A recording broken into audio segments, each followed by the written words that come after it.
Boa noite, pessoal.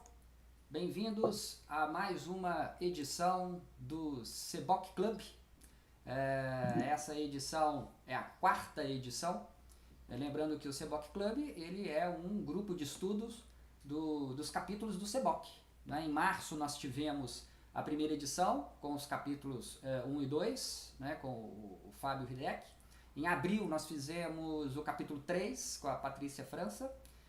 Em maio nós fizemos o capítulo 4 com o Henrique de Molinari e hoje trataremos do capítulo 5, que é o desenho de processos.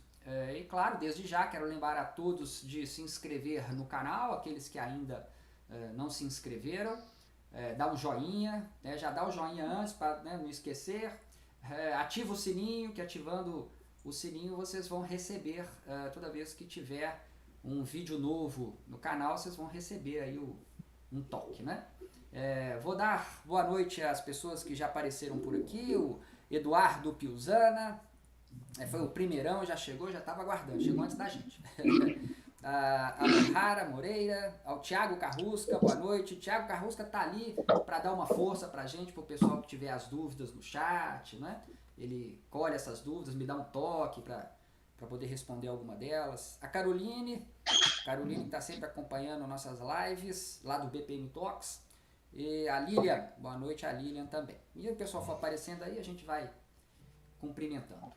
E antes de eu apresentar nosso convidado de hoje, gostaria de agradecer sempre, né, a BPMP Brasil pelo apoio, né, desse evento. Lembrar que esse evento é uma iniciativa da BPMP Regional Minas, onde eu aproveito e agradeço ao Henrique de Molinari, que é responsável pela regional, e todos os delegados e membros da associação. Tá aparecendo um barulhinho aí? Deve ser barulho de rua, né? Deixa eu ver se eu diminuo aqui para dar uma melhorada aí. Pronto, acho que o barulhinho sumiu. Então eu estava agradecendo ao Henrique, né, que é o responsável pela regional, e todos os delegados e membros da associação, em especial ao Thiago Carrusca, que ajuda na organização e na divulgação do Seboc Club. E hoje temos convidado o Fernando Mendonça, que vai falar com a gente. Vou deixar ele na tela junto comigo. Então tá aí o Fernando aparecendo para vocês. Vou deixar o Fernando então se apresentar e para a gente depois ir para os tópicos de hoje. Boa noite, Fernando, com você. Boa noite. Então, inicialmente, gostaria de agradecer também ao Thiago Carrusca, que foi ele que me convidou, né, para o evento. O Dácio também, né, agradecer o pessoal aí da BPMP de Minas, né, Regional Minas, e, é claro, a BPMP Brasil, e agradecer vocês todos, né, todos que estão aqui participando, que têm interesse, né, de processos como a gente, né, e está tentando agora, talvez, certificação CBPP, estudando um pouco mais, aprendendo um pouco mais. E, na verdade, todos os dias nós estamos aprendendo um pouquinho, né? Então, é isso aí. Então, falar um pouquinho de mim, né? Eu me chamo Fernando e sou CBPP desde 2013, mas já trabalho desde 2011 com processos. E aí a gente está nessa jornada aí de tentar melhorar, né, os processos das empresas, das organizações, e quanto mais pessoas a gente poder agregar, né, esse clube aqui, melhor para todos, né, para as organizações, para o Brasil, para a BPMP, enfim, isso aí. Boa. Bom, e antes da gente entrar com a estrutura do capítulo 5, que é a que nós vamos perseguir hoje, eu queria convidar aqueles que estão se preparando para a certificação a participar do grupo exclusivo. Existe um grupo no WhatsApp que é um grupo exclusivo para certificação CBPP. Vou colocar na tela aí, para vocês darem uma olhada. Tá aí, ó. Coloquei um QR Code para poder facilitar. Aqueles que têm leitores aí de QR Code no celular, só apontar aí.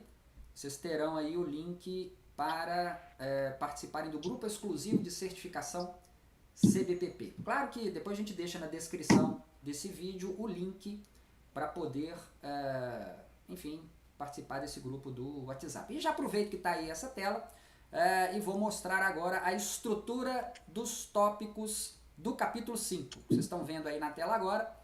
O capítulo 5 é o capítulo de desenho de processos. É um capítulo composto de 9 tópicos, mas a gente sempre exclui esse último tópico, que é o tópico de conceitos chaves de desenho de processo, que basicamente é um resumo dos conceitos chaves que apareceram durante o capítulo, né? Então temos 8 tópicos que iremos discutir hoje, e alguns deles recheados de subtópicos.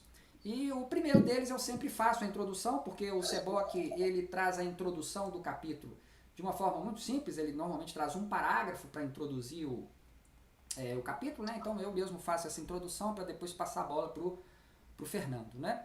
Então o Seboc ele traz como introdução do capítulo 5, apresentando o desenho de processos como uma maneira de transformar o negócio de uma organização, ao invés de simplesmente trazer melhorias pontuais ou atender alguma unidade organizacional específica. E, obviamente, alinhar os objetivos da organização com o foco do cliente.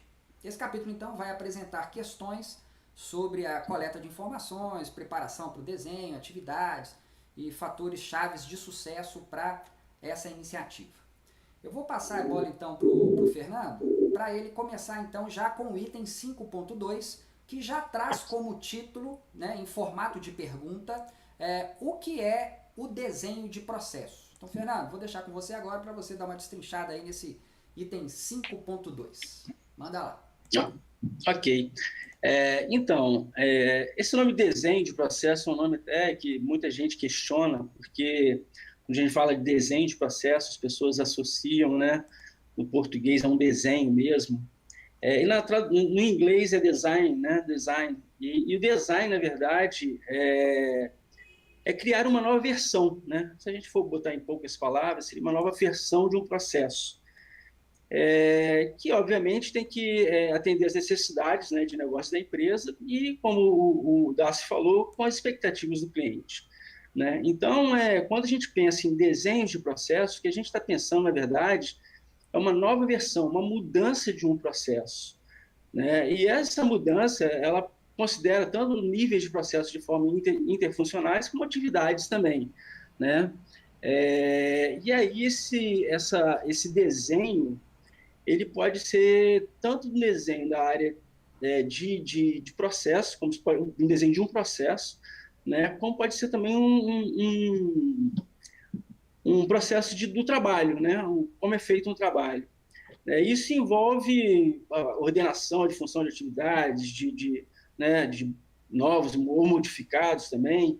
E é importante frisar que quando você pensa no desenho de processo, o que, na verdade, você está buscando é o sucesso dele, né? Então, para que você desenhe um processo novo, né, uma nova versão de um processo, tem que ficar muito claro que esse processo tem que trazer algum tipo de resultado, né? E para trazer esse resultado, ele é importante ser medido, né? Então, quando a gente pensa em desenhar um novo processo, a gente pensa numa uma versão nova, né? A gente chama de versão futura do estado atual, e buscando sempre depois medir, né, se a gente conseguir realmente esse resultado final. Tá. E isso faz com que a gente caminhe, então, para o próximo item, que é o item 5.3, que é por que realizar desenho de processo. E nesse tópico também é colocado como uma pergunta, né? Ele traz como uma interrogação. Por que realizar desenho de processo? Será que tem a ver com a busca de uma implementação mais eficaz? Então, fale um pouquinho mais sobre esse item 5.3 para a gente responder essa pergunta do por que realizar o desenho de processo. Na verdade, quando a gente desenha um processo, né, a gente busca sempre a eficácia, a melhoria do processo, né? E por que a gente vai realizar, né, um desenho de processo? Para identificar e saber como esse processo vai ser feito e o que vai ser feito, né? Então, quando você faz um desenho, a finalidade principal é entender o que esse processo faz, né, e como ele vai ser, como se faz esse processo. né? Então, essa o objetivo principal, né, de fazer um desenho. E, obviamente, a partir disso, a melhoria do processo, né? O item 5.4, ele é um daqueles tópicos que são subdivididos, né? Então, o 5.4, que é Fundamentos de Desenho de Processo, ele possui 5 subdivisões. Então, para não ficar uma coisa muito... para eu não deixar o nosso convidado abandonado com tudo isso, eu vou, então, interferindo em cada um dos subtópicos, né? Fazendo uma pequena introdução e ajudando ele também nesse caminho de falar sobre todo o tópico 5.4. Por enquanto, Fernando, fala desse título então do 5.4. Nesse tópico, o Gui ele apresenta basicamente o que deve ser o resultado de um desenho de processo. É isso? Fala um pouquinho para nós. Na verdade, é a definição do desenho de processo, né? Então, é entender, em primeiro lugar, se o processo vai ser um processo ponta a ponta, né? E buscar soluções de um problema específico, né? E aí todo esse esforço concentrado dentro do fluxo de trabalho, que é o fluxo que você faz lá. E aí, quando você pensa no fundamento do desenho de processo, né, você tem que ter um entendimento do estado atual, e é que você falou, são subtópicos, né, o entendimento da cultura, a determinação da natureza e o gerenciamento do desenho de processo, né? Então, basicamente, buscar melhorias, soluções de problemas específicos, que pode ser tanto no processo ponta a ponta, como pode ser também dentro de um fluxo de trabalho. Uhum. Eu tô aqui dando boa noite pro pessoal que foi chegando depois, né? O Lucas, o Henrique, né? O nosso responsável pela regional tá aí. O Fernando, parece que o seu áudio... seu áudio tá ok. Tá ruim? Não, tá ok. É porque eu tô aqui no servidor do YouTube e lá tem um atraso, eu vi você falando e falei, opa, o Fernando tá falando. Tô falando, ninguém tá ouvindo, né? Tava aqui só dando boa noite pros demais que chegaram depois. O Jerry, né, que depois pegou o link comigo aqui, passei para ele. Boa noite a Raquel também. Ótimo. E isso traz então ao item que é o 5.4.1, que é o entendimento do estado atual. Nesse tópico, eu fico imaginando se alguém ainda acredita que é possível transformar ou mesmo trazer alguma melhoria em processo sem antes uma compreensão de seu estado atual. E esse item já começa falando sobre isso, certo? Certo, e ele já começa falando o seguinte, né? Ele tem... Eu sei que ele fala assim que não se pode... tem que avaliar a história, né? Então, como é que você pensa em melhorar um processo se você não conhece esse processo, né? Tem uma coisa meio esquisita. É a mesma coisa de você querer melhorar a planta da sua casa sem conhecer como é que ela é, né? Então, é importante, eu sempre... Às vezes eu escuto pessoas falando, não, eu já faço a modelagem, análise e desenho tudo em 2 horas. Eu acho, assim, um pouco difícil, porque o entendimento de um estado atual, para você fazer um design de um processo, você tem que avaliar muita coisa, né? Você tem que avaliar todos os elementos que fazem parte desse processo, né?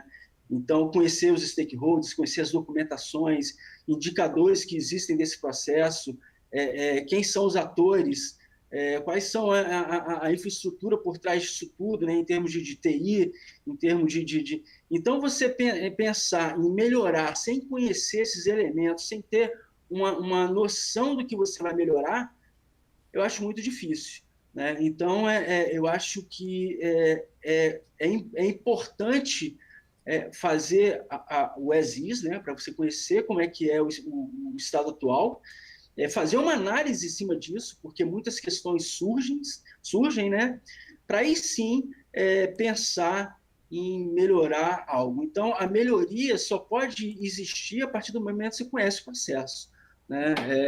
Às vezes a gente fica até tentado, né, talvez, olhar um processo que você está mapeando e já querer melhorar na hora, mas sem ter um profundo entendimento de como é que é esse estado atual do processo.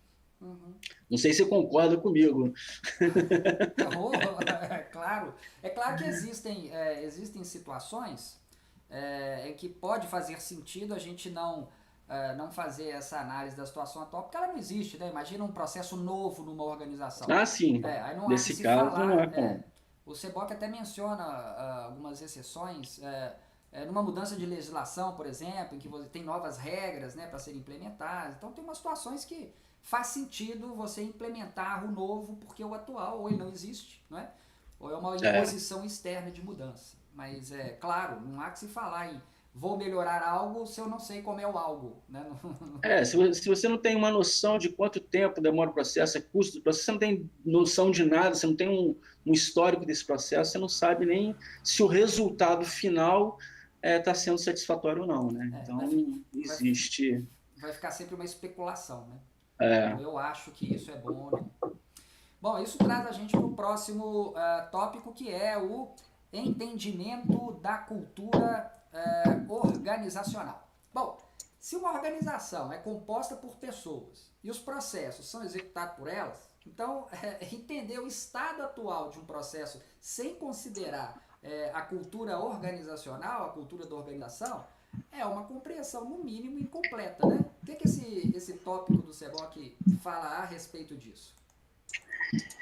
Na verdade, eu estava até olhando aqui o meu SEBOC e tinha uma anotação lá que é do Peter Drucker, que ele fala que a cultura engole a estratégia no café da manhã, né? Então, quando você fala em cultura, é uma coisa bem complicada de se mexer, porque cada organização, cada empresa, ela tem a sua cultura, né? E essa cultura envolve vários fatores, o tipo de organização, se é uma organização familiar ou não, como as pessoas trabalham dentro dessa organização, localização dessa organização, se existe realmente um interesse, né, da alta gestão de mudar essa cultura. Então, a cultura, quando você pensa em desenho de processo, você tem que pensar na cultura da organização, né? Porque senão fica muito difícil de você fazer qualquer tipo de desenho, né? Eu costumo dizer que às vezes existem dentro das organizações sabotadores que fazem parte, inclusive, da cultura, às vezes, de alguma organização, né? Então, é isso. Então, quando você pensa nisso, você tem que ter um monitoramento constante do que está, dessas mudanças que estão acontecendo, né? E estar o tempo todo focado na cultura, né? De vez em quando, buscar novamente, trazer para o seu desenho, porque senão a cultura, o que o Peter Drucker fala, engole toda a estratégia que você tem organizacional em função da cultura. Tem o Fábio Hideki, que você conhece também, né? É meu parceiro de outras talks. Ele sempre fica preocupado com essa coisa de citar as fontes, né? Então uma vez ele me falou, aquela frase do Peter Drucker, tô achando que não é dele, eu não achei nenhuma fonte dele mencionando que então fica aí essa coisa do... Mas a gente atribui assim mesmo, porque todo mundo fala. Estava anotadinho aqui, né? Eu acredito que alguém falou e eu anotei, né? Fica a dica aí pro pessoal. Vai citar a fonte, pessoal. Procura onde é que tá. Isso nos traz para o próximo tópico, que é o 5.4.3, que é determinando a natureza da mudança. Então, uma vez compreendido o processo, como se encontra em seu ambiente organizacional, eu diria que é preciso, então, conseguir uma forma de passar de como ele é hoje para como ele vai ficar amanhã. Então me parece que esse tópico determinando a natureza da mudança trata sobre isso, né? O que o SEBOC fala sobre isso? Na verdade, o SEBOC fala o seguinte, né? Tem dois tipos de natureza de mudança, né? Tem o estratégico e o específico, né? Então, a mudança estratégica ela está focada muito no ponta a ponta, né? Então, essa natureza de mudança, esse tipo de mudança que é estratégico, né? Quando a gente pensa de ponta a ponta, o processo ponta a ponta, ele fala até que é um compromisso mais longo, né? A longo prazo, porque é algo mais robusto, não digo mais complicado, talvez, exige um pouco mais de dar um pouco mais de trabalho. E também existe a natureza que eles chamam de específica, né? Quando atende apenas um fluxo de trabalho. Então, às vezes, a sua mudança ela pode estar tanto focada na mudança estratégica, que aí ela pega de ponta a ponta, né? Então, por isso que ele fala que é um prazo mais longo e tudo, ou pode ser específico quando foca apenas no fluxo de trabalho. De qualquer forma, quando você pensa assim na natureza de mudança específica, você tem que tomar pouco de cuidado só porque, às vezes, uma mudança que você faz num determinado fluxo de trabalho, ele pode impactar outro, né? Então, às vezes, a gente tem que estar, às vezes, meio ligado nisso daí na hora que você vai fazer o desenho, por conta desses impactos, né?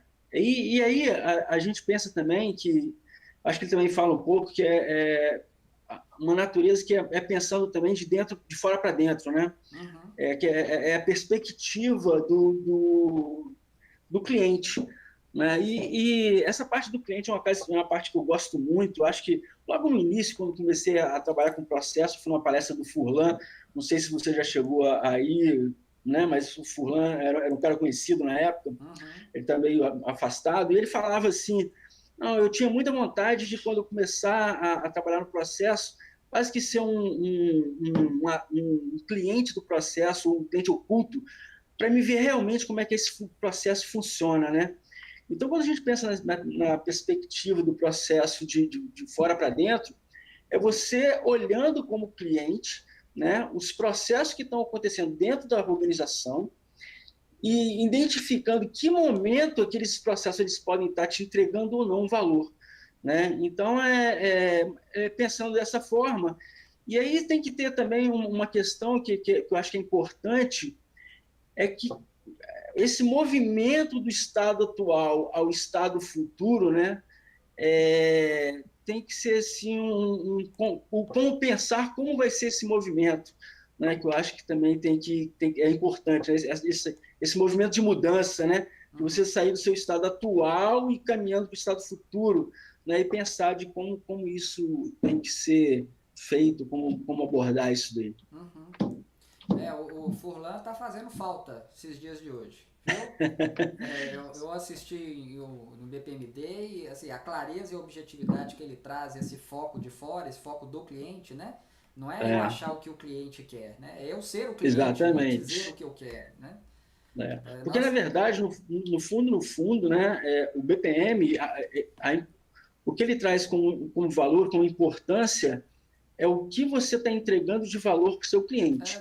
Né? E esse valor pode ser um produto, pode ser um serviço, pode ser uma emoção, né? Pode ser algo que você está entregando valor. Então, o foco de BPM, no final da história, é estar entregando esse valor para o cliente. Então, o cliente é peça fundamental dentro do BPM, e principalmente na parte de desenho. Né? Vou trazer só aqui um comentário do Henrique, né, que é da nossa regional aqui de Minas, dizendo que nesse ponto precisamos ter isso claro no escopo do projeto para um resultado mais assertivo. Exato, né? Eu concordo. É saber o que o cliente quer, né? E alinhar a diretriz da organização tendo isso como norte. Né? Isso aí, Henrique. Valeu pela colaboração. E isso faz com que a gente avance então para o próximo tópico, vamos dar uma olhada nele, que é o 5.4.4, que é gerenciando o desenho de processos. E como o guia trata da melhor maneira de se gerenciar a fase de desenho de processos, uma vez que normalmente a abordagem e a condução possuem poucas abordagens formais na organização. Como é que o guia trata esse tópico, gerenciando o desenho de processos, Fernando? Pois na verdade o guia, né, ele fala que são poucas ações, né, relacionadas a desenho, né, e acho que ele chega até a comentar que as empresas elas não costumam muito pensar no desenho e as mudanças estão acontecendo muito meio de forma aleatória, mesmo sem as pessoas, né, perceberem. E dizem, né, que existem estudos que o processo vai mudando a cada 3 meses sem ninguém perceber e tal. E aí, quando você fala do desenho, né, o que acontece? Não existem muitas experiências, né? Então, as poucas experiências que existem de desenho vão se fazendo durante o processo, né, do projeto. Você vai identificando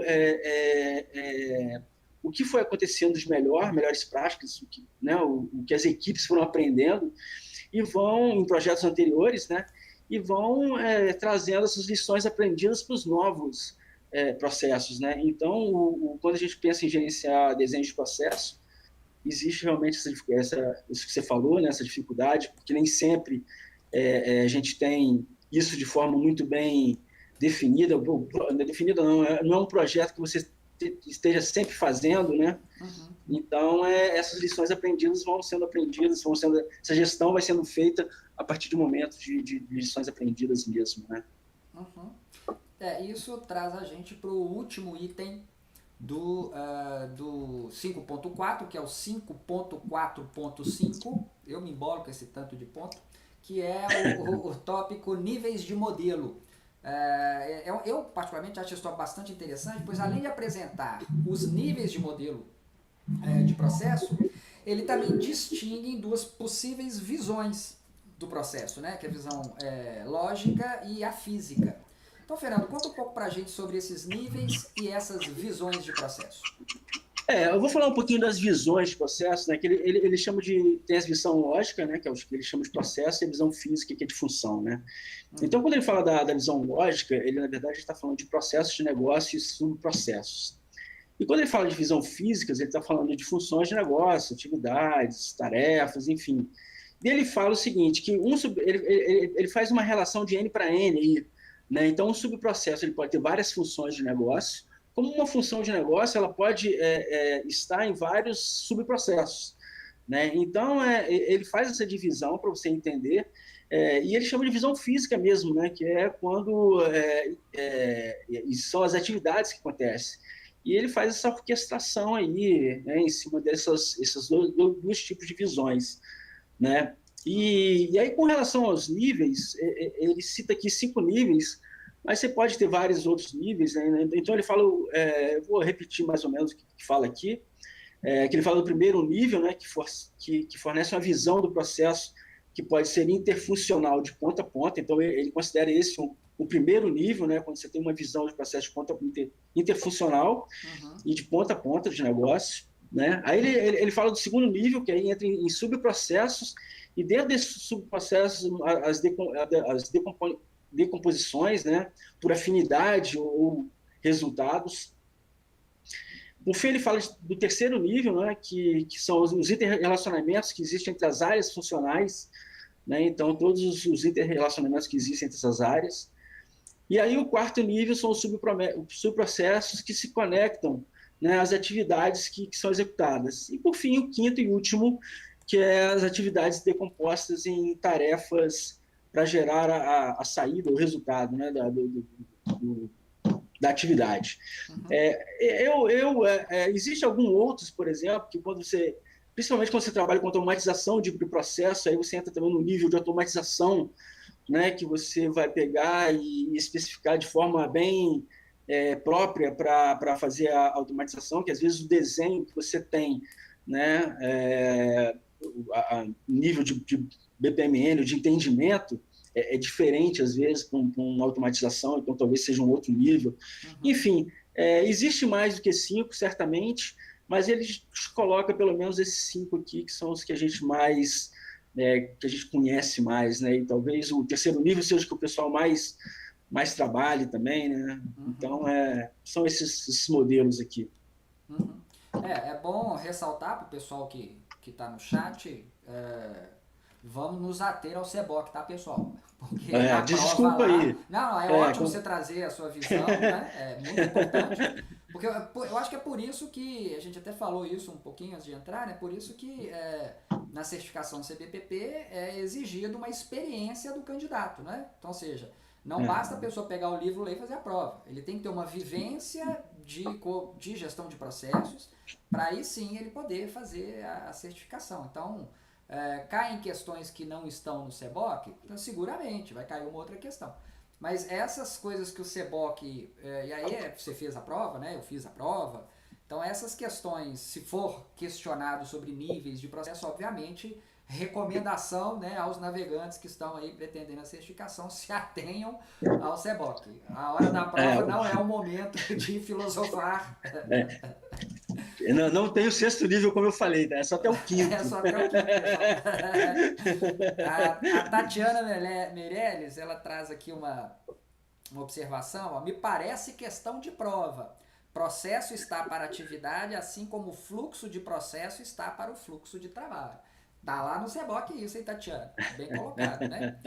O Jerry, o Jerry Balcone está aqui dizendo que é compreensível até o momento essas etapas e acho que pular alguma etapa para acelerar o resultado final pode comprometer o resultado. Assim, é discutível, né? Podemos discutir isso aqui porque tem cenários e cenários, casos e casos, né? Culturas e culturas. Então, eu acho que nem sempre se ater ao book é uma solução, mas sim, é uma boa prática, né? Porque aqui nesse caso aqui, a gente, quando vê o Seboc, né, a gente quase que imagine uma coisa em cascata, né? Que você tem a modelagem, análise, desenho, transformação. Mas, às vezes, essas coisas, a todo momento que você está fazendo um desenho, você tem que voltar lá na modelagem para dar uma olhada, você tem que, talvez, refer uma análise. Então, não é aquela coisa, né? Fiz isso, próximo, depois próximo, né? Então, você sempre tem você vai e volta, às vezes, né? Não são fases que acabam e começa outra Exatamente, né? Exato. E o próprio Jerry traz uma pergunta, né? Há como agilizar a entrega, que todo mundo deseja isso, sem pular todas essas etapas? Qual o segredo, se é que tem, em entregar um processo rodando na expectativa do cliente de maneira ágil? Dá uma live essa pergunta, né? Mas se você quiser fazer eu posso, assim, eu acho o seguinte, né? Quando você trabalha com desenho, né?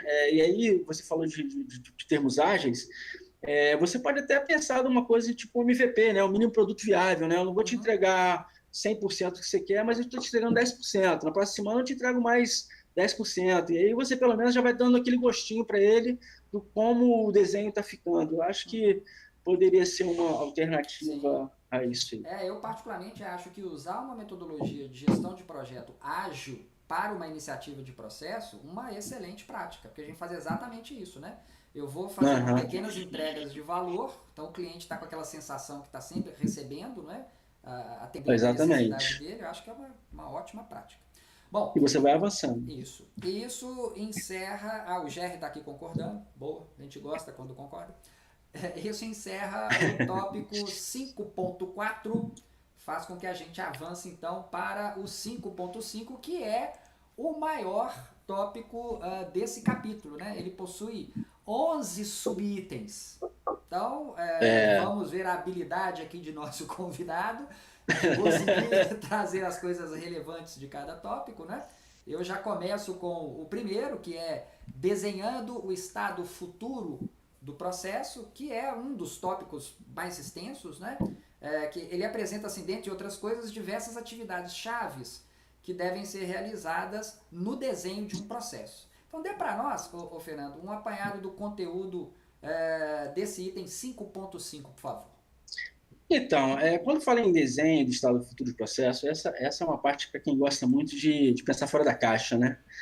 Porque é nesse momento que você vai desenhar, ou pensar, né, em formas diferentes de estar fazendo o que você está sempre fazendo, né? Não adianta eu automatizar o processo do jeito que ele é hoje, que eu vou automatizar ele ruim, né? Só simplesmente vou ter um processo automatizado ruim. Né? Então, esse é o momento que você realmente vai pensar fora da caixa, né? E durante essa fase, você vai escutar sugestões que, ao longo da atividade de análise, de mapeamento, de modelagem, você identificou. Né? Você vai trazer, às vezes, mudanças que foram pensadas, né? E aí você tem o seguinte, né? Você tem duas coisas que você podem fazer no desenho, né?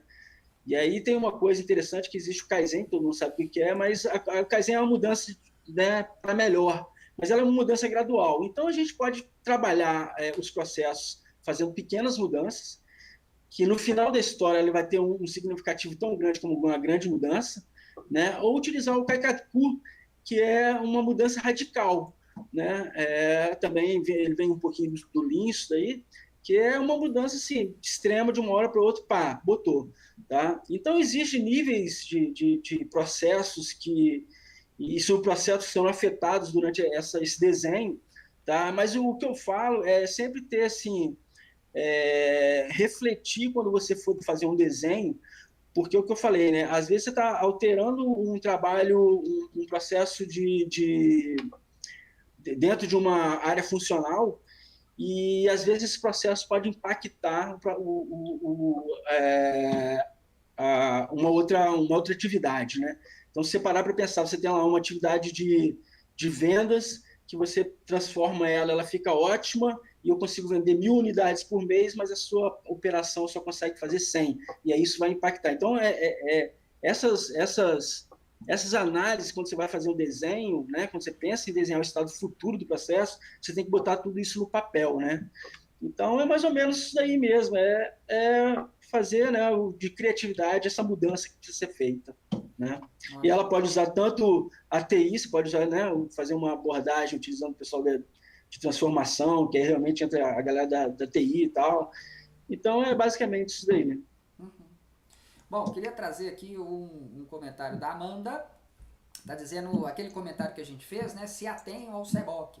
Ela disse que esse comentário é imprescindível porque na prática podemos ajustar pontos para ter mais fit com o cliente, mas na prova tem que responder exatamente o que está no livro. O que tem que fazer às vezes, entender o que o livro quer dizer, né? Isso é que dá um trabalhinho em alguns também, casos.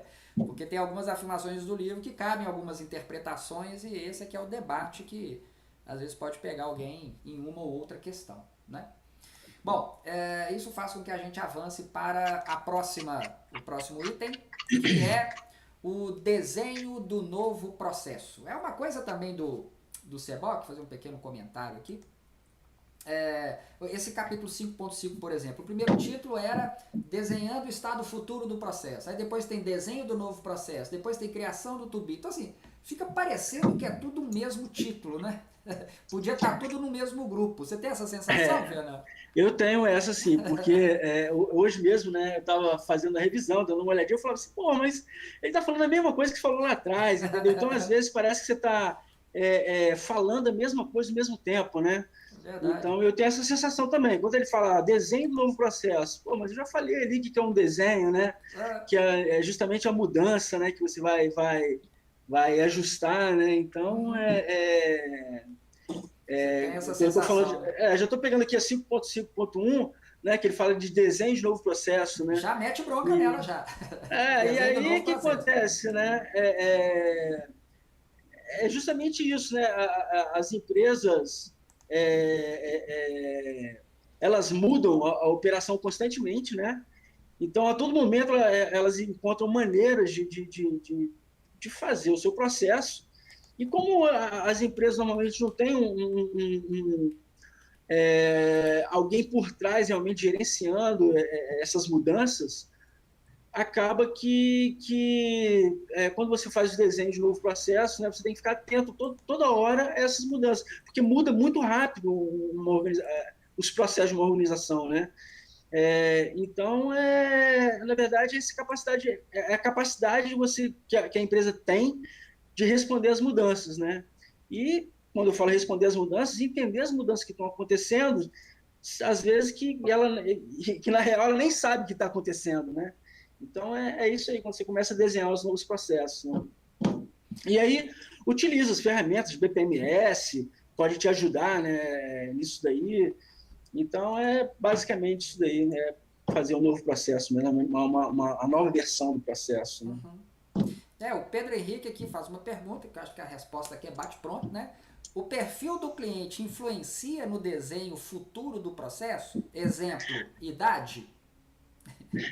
Na verdade, o que acontece, né? O seu processo, se a gente parar para pensar o que é o desenho, né? Que justamente é um olhar de fora para dentro, dependendo do seu processo, influencia, né? Por exemplo, na idade. Se você vai fazer um processo ligado à área médica hoje em dia, então a gente tem que estar muito focado nos meus processos, pensando nas idades, né? Então, e acaba que você tem que estar com essa visão de fora para dentro, né? E conhecer quem é seu cliente, né?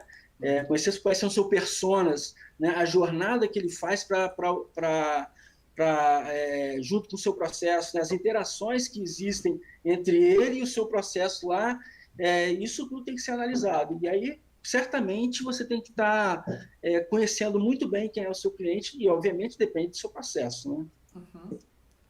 Bom, o próximo tópico, que é a criação do to-be, que poderia estar tudo no mesmo bololô.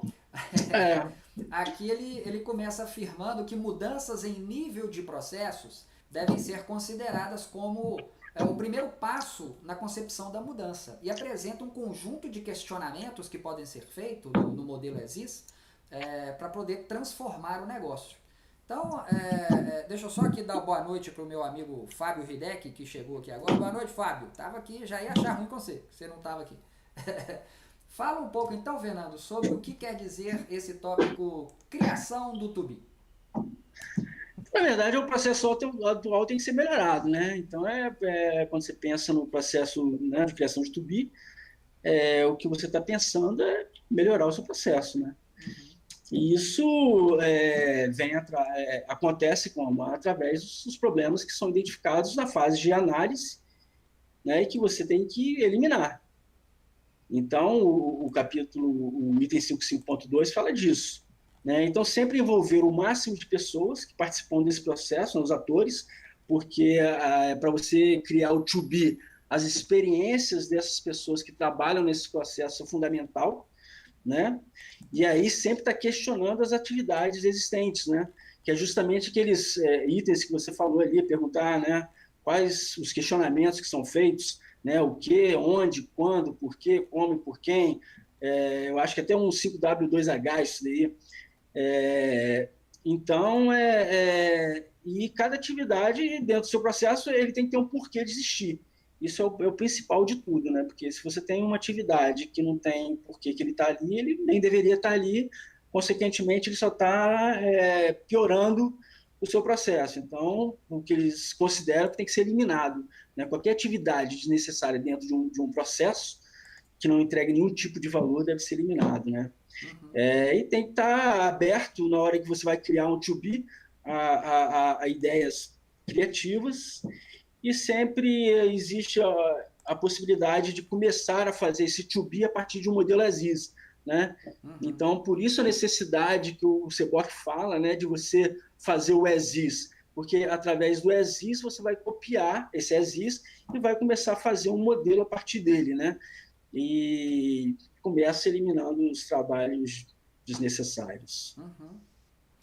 Esse está sendo um formato interessante esse nosso, porque acho que vale mais a pena a gente falar assim de maneira um pouco até mais informal do que ficar se atendo a tópico que traz o CBOC, porque nesse tópico, por exemplo, esse subitem, né, que fala da criação do to-be, ele coloca alguns questionamentos lá, de forma bem marcadinha, né, diversas definições de necessidades de dados, definição de handoff, definição de métrica, definição de... que para quem está estudando para a prova, importante, viu, pessoal? Importante, porque pode cair questão com uma relação de definições e perguntar qual dessas não é uma definição encontrada no momento da criação do to-be. Então é importante, quando o livro dá essas marcações, que é muito claras, não é? Não deixa de ler, reler, fazer resumo. E experiência de quem fez a prova e percebeu questões que caíram exatamente coisas como essa. Bom, isso fecha a parte então que é o 5.5.2, que é a criação do to-be, e traz a gente para o 5.5.3, que é a definição de atividades no novo processo, onde nesse ponto o CBOC ele apresenta os modelos de processo to-be criados em seus diferentes níveis, dando suporte a uma visão multicamada do negócio. Então fala para nós sobre essa definição de atividades do novo processo, que é o tópico 5.5.3. Na verdade, ele mostra aí um gráfico, né, um diagrama, né, mostrando aí o desenho de novo processo. Ele mostra aí, ele fala um pouco dessas definições de atividades de processo, né? Então, quando você fala atividades, na verdade, as atividades são conjuntos, né, de tarefas que devem ser eliminadas, né, quando são entregues nenhum tipo de valor. E aí, quando você pensa na atividade de novos processos, né, você pensa no resultado que essas atividades vai entregar, né? E o que tem que ficar claro aí é que a equipe de desenho ela tem que entender muito bem, compreender, né, para que serve essas atividades e o que as pessoas vão fazer nessas atividades, né? O que elas precisam fazer. Às vezes eu fico achando assim que uma redundância muito grande no que acontece, mas chega a ser isso mesmo, né? É isso mesmo. O Seboc, ele tem essa coisa de se repetir, né? Às vezes eu fico pensando que ele faz isso com uma estratégia didática para poder, sabe, entrar na cabeça da Entrar pessoa. na cabeça, né? Isso traz o próximo tópico, que é o desenho de tarefas, que é o 5.5.4. Pois é, né? É, Quando você faz os desenhos das tarefas, né, você acaba identificando problemas, né, que você descobriu lá na análise, né, e esses problemas têm que ser tratados e eliminados, né, das tarefas, né, aliás, do seu processo, né. Então, quando você começa a pensar em desenhos de tarefas, você automaticamente pensa nos problemas, né, nas oportunidades que aconteceram, que você levantou tanto na modelagem como na análise, né, e aí você acaba colocando isso dentro do seu desenho e identificando grupos de trabalhos e uma coisa importante que são a revisão das regras, né, dessas tarefas. Né? E sempre o Seboc fala, né, tentar o máximo possível fazer o fluxo bem simples, né, de forma bem simples. uhum. Então, basicamente isso, você pegar as tarefas, né, identificar as tarefas, dentro das tarefas os problemas, as oportunidades, né, jogar isso no seu novo desenho, né, identificando os grupos de trabalhos, revisando as regras e tentando simplificar o máximo possível o seu fluxo. Eu vou trazer aqui uma pergunta do meu amigo Ayrton Caetano, também sempre presente nas nossas lives lá do Talks. Traz uma dúvida. Sempre houve, perdão, sempre houve uma forte preocupação com a documentação do processo. Nessa nova versão, existe uma maior aproximação com as plataformas tecnológicas? Ô Ayrton, assim, só para não confundir o pessoal que está assistindo, né? Porque até o fim do ano a certificação ela vai ser feita na versão 3.0. Então a gente precisa aqui se ater à versão 3.0. Mas eu já dou aqui um spoiler que sim, existe um capítulo especialmente tratando de novas plataformas tecnológicas, né, de inteligência artificial, de RPA e etc. Né? Bem interessante. A versão em inglês está disponível para download lá para os associados lá na BPMP Internacional. A versão em português deve iniciar agora a sua tradução. Tá? Mas obrigado pela pergunta. E nós vamos aqui para o item que eu particularmente gosto muito, é um item importantíssimo, que é o 5.5.5. Deixa eu mostrar aqui, que são as regras de negócio. Eu gosto muito quando o Seboc ele traz analogias, porque facilita bastante a compreensão do que ele está querendo dizer, né? E nesse tópico ele fala que os dados, eles são sangue que dá vida à operação do negócio. E que as regras de negócio são o cérebro de todo o grupo, né? Então fala um pouco mais sobre esse item, regras de negócio pra gente, ô Fernando. Isso é bem legal, né? Esse que ele fala do sangue do cérebro, né? Achei meio romântico a fala dele. Na verdade, as regras definem o que, quando, onde, né? E ele fala isso no Seboc, por que é feito, né? Então, as regras é fundamental e quando você faz um novo desenho, você tem que pensar nas regras e verificar se essas regras que você identificou no ESIS, elas já estão obsoletas, ou elas são ineficazes, ou elas não estão mais valendo mais, né? Então, a todo momento, e às vezes é importante, quando você faz o novo desenho, verificar realmente se essas regras estão atualizadas ou não, né? Porque dependendo, isso pode ter um impacto muito grande dentro de um processo, inclusive um impacto financeiro.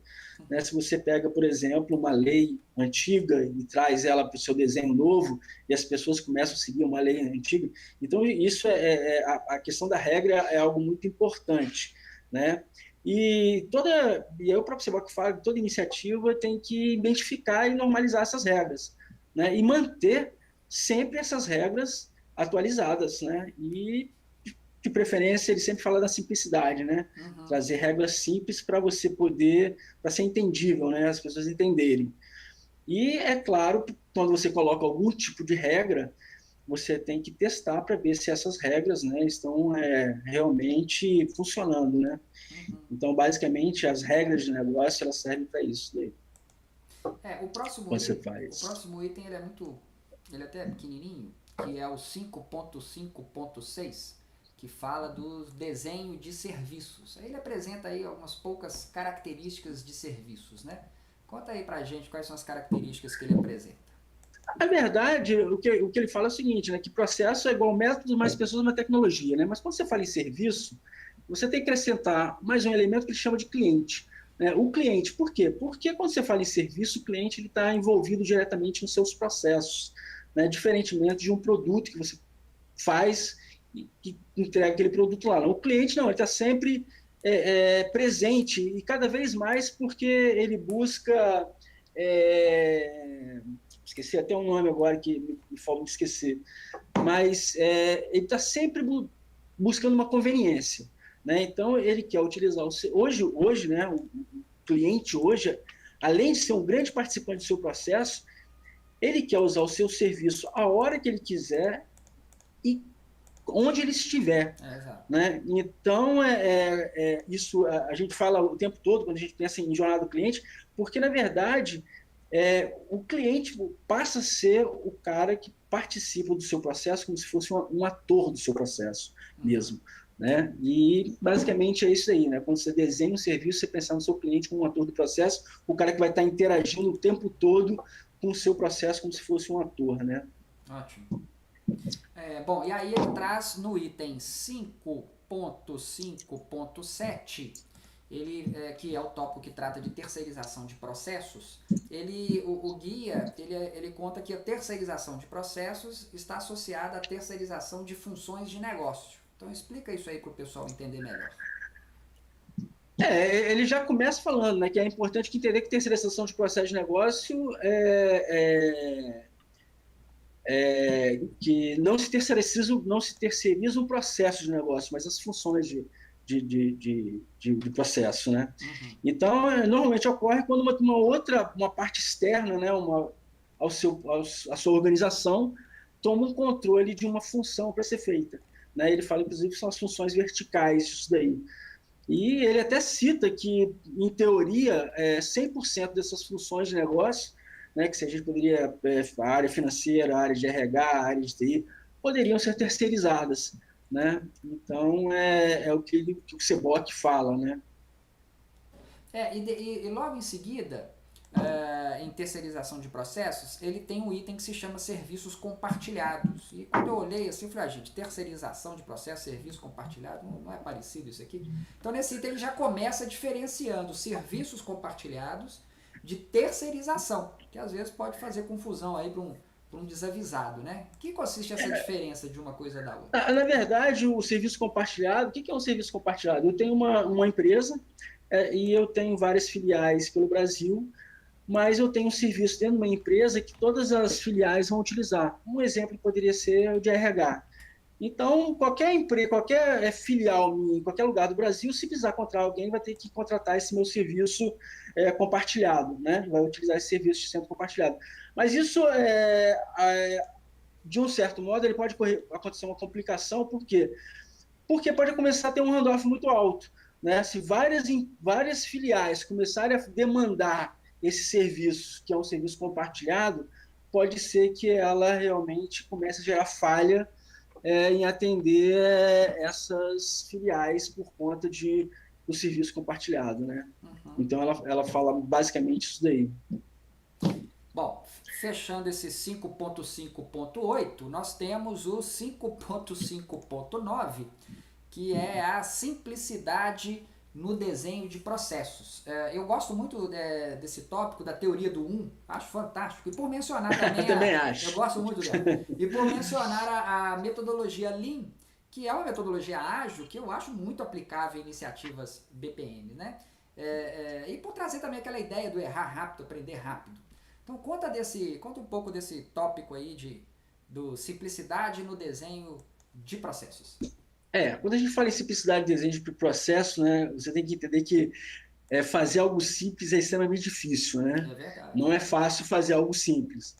É muito mais fácil fazer algo complicado, né? Então, quando você começa a pensar no seu desenho, começa a ver que ele está muito complicado, tem algo errado, aí você tem que parar para analisar, né? Então, ele basicamente ele ressalta, né, essa importância da simplicidade dos processos, simplificar os processos, principalmente por uma questão de entregar o valor para o cliente, né? Nenhum cliente quer trabalhar em um processo que seja extremamente complicado, né? E difícil de trabalhar.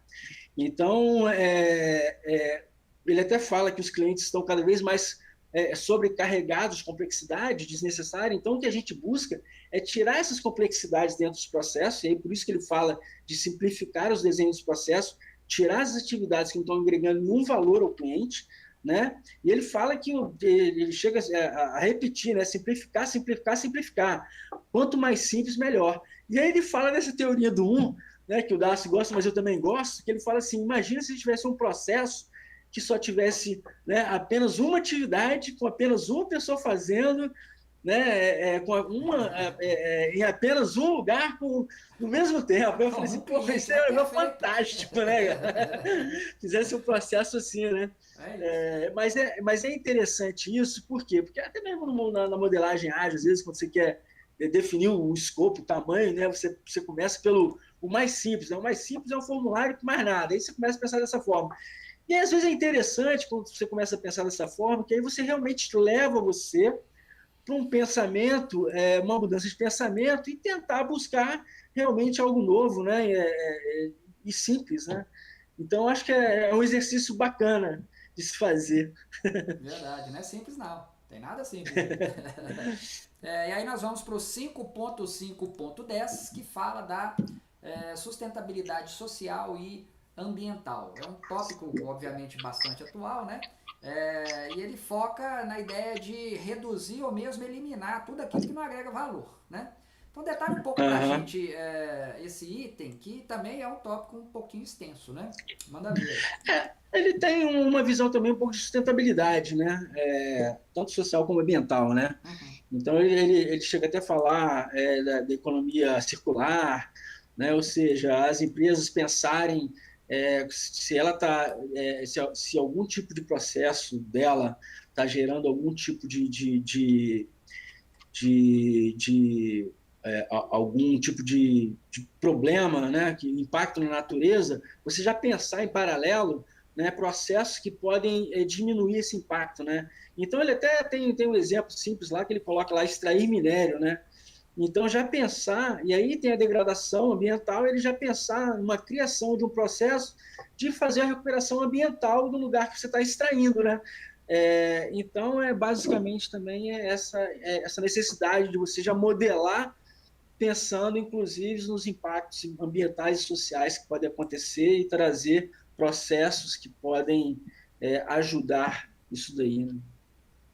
E aí a gente fecha esse 5.5, que é muito extenso, né, com o item 5.5.11, que é o ideal versus possível. É o famoso bom é inimigo do ótimo, né?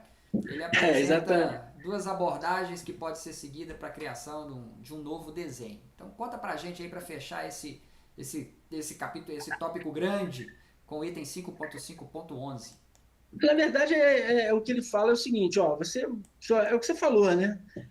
Vamos fazer aqui o que pode ser feito, e agora a gente pode fazer um que seja algo muito revolucionário, né? Mas que atualmente a empresa não tem condições financeiras ou não tem capacidade produtiva para estar fazendo isso. né? Mas é importante que se tenha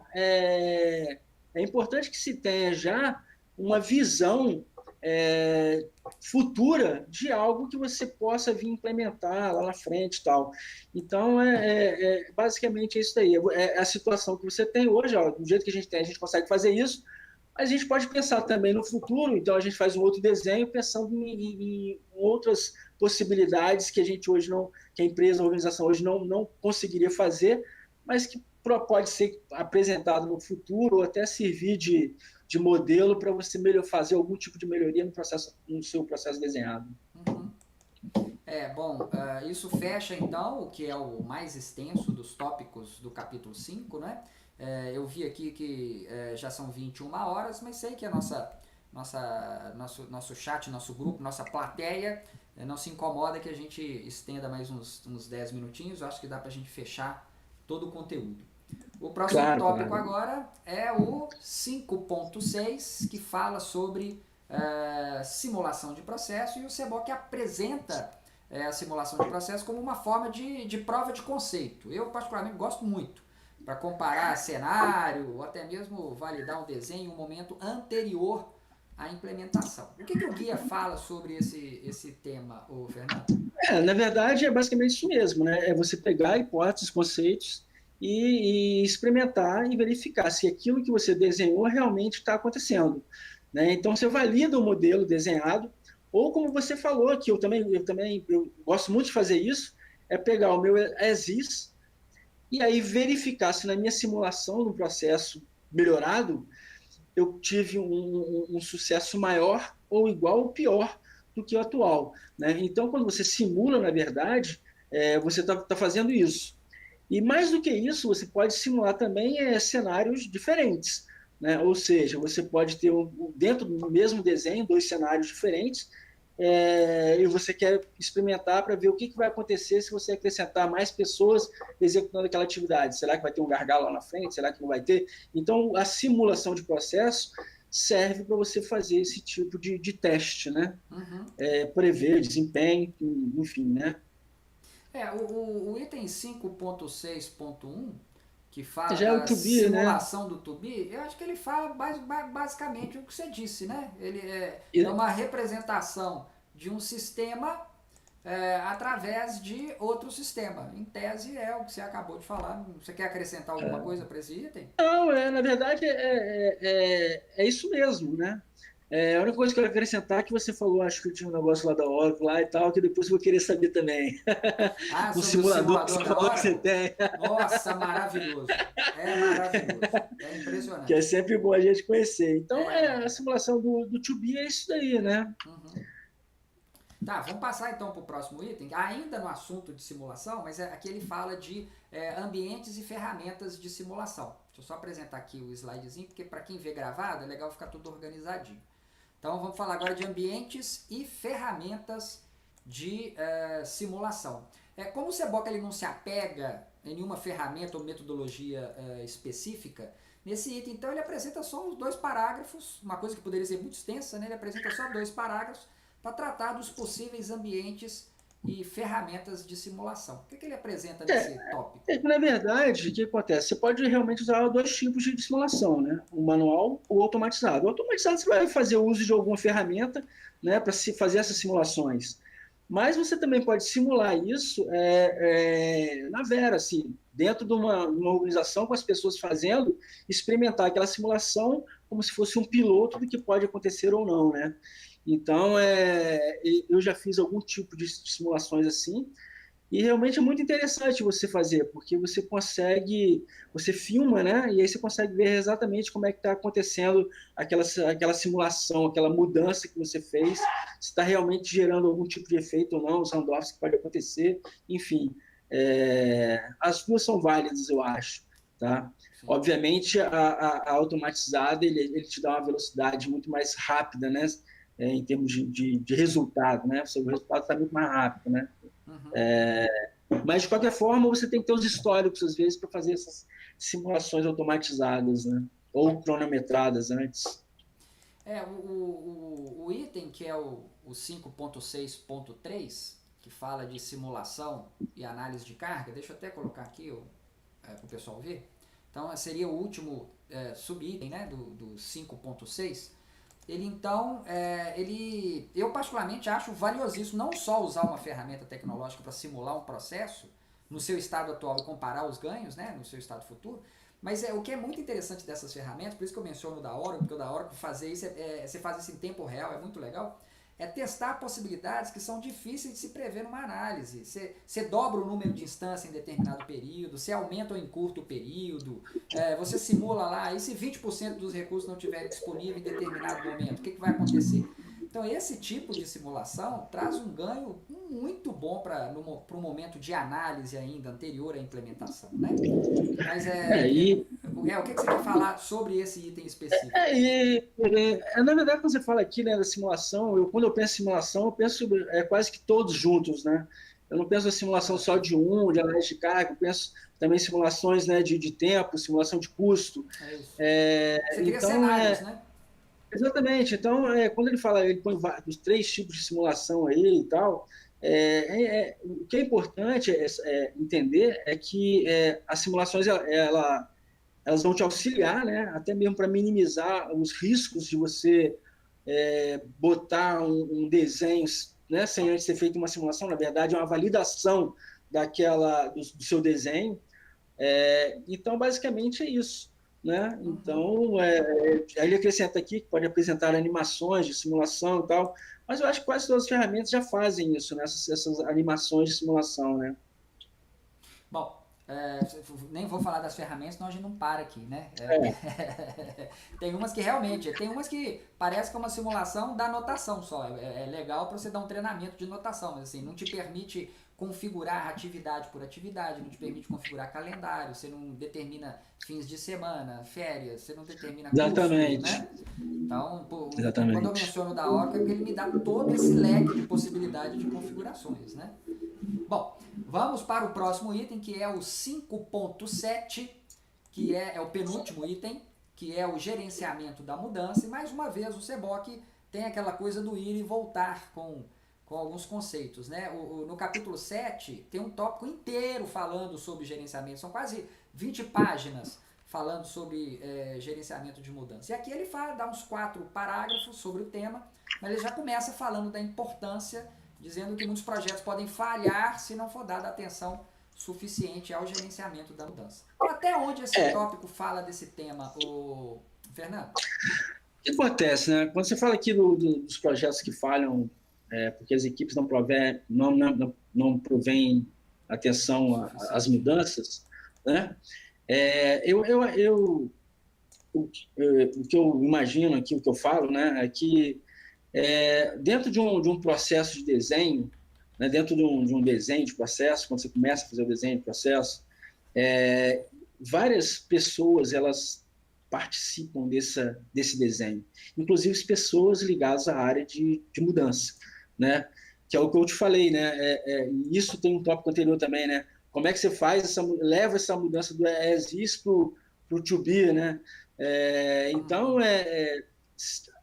as mudanças elas têm que ocorrer, né? E se você não tiver como controlar, né, essas mudanças, certamente vai fracassar o seu projeto. Né? Então, é por isso que ele coloca aqui o desenho fundamental, né? Porque é o que ele a mudança. Eu acho que é a mudança, na verdade, que gera o sucesso do projeto, né? Você fazendo a mudança de forma correta. E é isso. Né? Não tem muito o que falar mesmo, porque a gestão de mudança é você mudar a cultura organizacional, a maneira de se fazer. Né? Então, tem que ter pessoas por trás gerenciando isso daí. Bom, e a gente entra então para o último item desse capítulo, que é o novo desenho e a infraestrutura de tecnologia da informação. E ele começa já apresentando que normalmente os novos processos causam algum tipo de impacto na infraestrutura de TI. E nesse tópico o CBOC ele apresenta alguns problemas que o pessoal da tecnologia precisa ficar atento, né? Então conta para nós, Fernando, alguns desses possíveis problemas que podem surgir.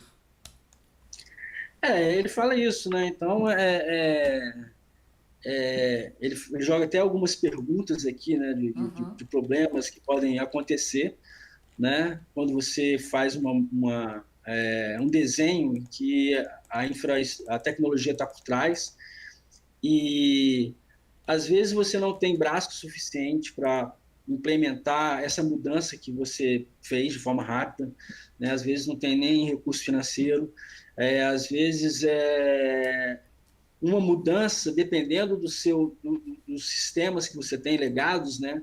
Ela impacta a organização inteira, né? E isso envolve muito tempo, né? De teste, às vezes mudanças, inclusive dos softwares da empresa, né? Alguns softwares legados. Então, sempre quando você pensa em tecnologia, mudança tecnológica, né? Você tem que pensar que alguns problemas podem acontecer e aí tentar, de alguma forma, minimizar esses problemas, né? Integrações entre aplicações, né? Utilização de web services de outras instituições.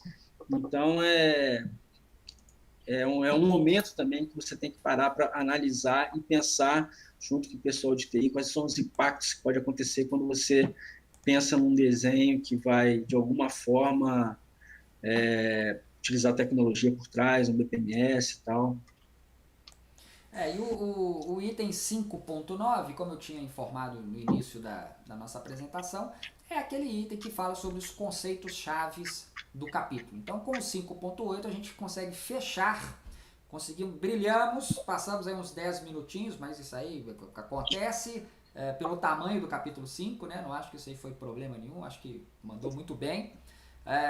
E aí já aproveito para agradecer todo o pessoal que participou aqui no chat, né?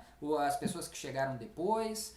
Vou colocar no finalzinho aqui o endereço do grupo no WhatsApp, né? Que é um grupo exclusivo de certificação CBPP, porque lá as pessoas tiram diversas dúvidas diariamente, então para que todos possam participar ali na sua caminhada para certificação. Vou deixar a palavra com você, Fernando, para você se despedir do pessoal, para você dar sua mensagem final da nossa live de hoje. Eu queria agradecer muito a vocês aí da BPMP de Minas, né? Agradecer o pessoal todo. Eu não sei muito bem quantos tem aí, porque eu não tô acompanhando quantas pessoas tem. Aqui Mas entra e sai agradecer. o tempo todo as pessoas, sabe? Agora, agradecer a vocês que estão aí, né? Agradecer a própria BMP, a você, Dácio, ao Thiago também, por ter me convidado. Eu acho que o tempo foi curto, né? Porque esse é um capítulo bem interessante, porque ele é muito extenso, 1 hora às vezes parece ser muito pouco, e às vezes a gente tem que ser muito corrido na resposta, né? Verdade. Mas basicamente eu acho que eu passei o que o capítulo faz. Às vezes você tem a vontade de querer estender alguma coisa com relação à metodologia, ferramenta e práticas que você utiliza, mas a gente acaba que tem que ficar bem focado mesmo no CBOC, porque o objetivo do grupo aqui é estudar o CBOC. Eu acho que a mensagem final é essa, né? Assim, fiquem de olho, não dá bola se eu falei alguma coisa diferente, não. Fica de olho. Isso aí, ficar de olho no CBOC, porque é ele que é a Bíblia, né? É ele que faz a diferença de passar ou não. Então você tem que estudar, ler, reler, tirar dúvida, buscar esclarecer, porque no final das contas é ele que vai te dar o certificado ou não, né? Você conhecer, estudar ele a fundo, né? E eu gosto dele impresso, eu tenho ele impresso o tempo todo, onde eu vou, eu levo. Tá Tá cheio de certo. anotação, escreve. Tem umas manias que a gente não consegue perder, né? É isso mesmo. É igual a agenda, eu não consigo largar a agenda física de papel. Posso ter diversas outras tecnológicas, mas a de papel tem que estar pertinho aqui. Eu queria então agradecer por ter aceitado o convite, Fernando. Muito obrigado. Tenho certeza que o pessoal gostou muito. O Jerry está aqui dizendo que eles agradecem, né? Tá dando os parabéns. A Amanda achou muito bacana, deu os parabéns também, agradeceu pelo convite. E é isso, pessoal. Eu agradeço a todos por ter participado, agradeço ao Fernando mais uma vez por ter aceito o convite, ter participado. E agradeço a novamente todo mundo da Regional Minas. O Thiago aqui está dando boa noite, se despedindo também, agradecendo já os participantes. E ele está pedindo que nos ajudem a divulgar o evento. Mensalmente conversaremos sobre cada capítulo do CBOC rumo à certificação. É isso mesmo. A última quinta-feira de cada mês nós vamos falar de um capítulo, né? Só Em março, como a gente não teve em fevereiro, em março nós falamos do capítulo 1 e 2, mas a partir daí todo mês a gente fala de um capítulo. Então significa que na última quinta do mês que vem, né, em julho, nós vamos falar sobre o capítulo 6. O Henrique aqui está agradecendo também a você, Fernando, que é o responsável, né, pela Regional de Minas, pela ótima abordagem do capítulo. Né? Agradeceu a todos que participaram e acompanharam o evento. A Elis também achou muito bom e está dando os parabéns. Então, muito obrigado, Obrigado pessoal. a todos aí. Aqueles que não puderam participar ao vivo, obviamente, podem espalhar aí que está gravado, né? Inclusive todas as edições anteriores, elas estão gravadas no canal do ABPMP Webinar Minas. E aí fica o convite para poder assistir isso gravado, principalmente quem está estudando, né? Pode assistir mais de uma vez, quantas vezes quiser. Fica à vontade aí, tá? Então um abraço mais uma vez, Fernando, tudo de bom? Um abraço a todos. Obrigado. E até a próxima, né? Deixa eu colocar aqui a nossa login. Até a próxima.